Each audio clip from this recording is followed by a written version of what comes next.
La production s'est arrêtée en 2011, les bâtiments sont détruits depuis 2014, mais sur le site, dans les sols, subsistent encore les traces de l'activité chimique du site. De l'aniline, des métaux lourds que des analyses de sol ont permis de repérer précisément.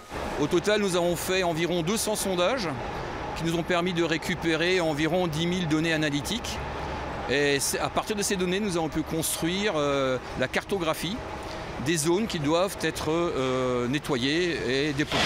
On va trouver des métaux lourds, on va trouver différentes substances organiques qui ont servi à la fabrication de ces colorants. Et nous avons trouvé toutes ces substances à l'état de traces. Et pour éliminer ces traces, il va falloir extraire 135 000 tonnes de terre sous des tentes en atmosphère confinée pour les passer ensuite dans cette grande lessiveuse.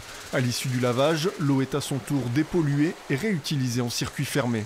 L'eau plus les particules fines à laquelle sont attachées la pollution va être, elle, traitée par décantation, filtre à sable, filtre à charbon pour être réutilisée. Au final, les particules fines sont déshydratées sur un filtre presse afin de réduire au maximum la quantité volumique pour pouvoir ensuite être évacuées à l'extérieur. Des déchets ultimes qui ne représentent que 10% de la matière extraite. Les 90% restants, les sables et graviers dépollués, seront eux réutilisés sur place pour remblayer les fouilles.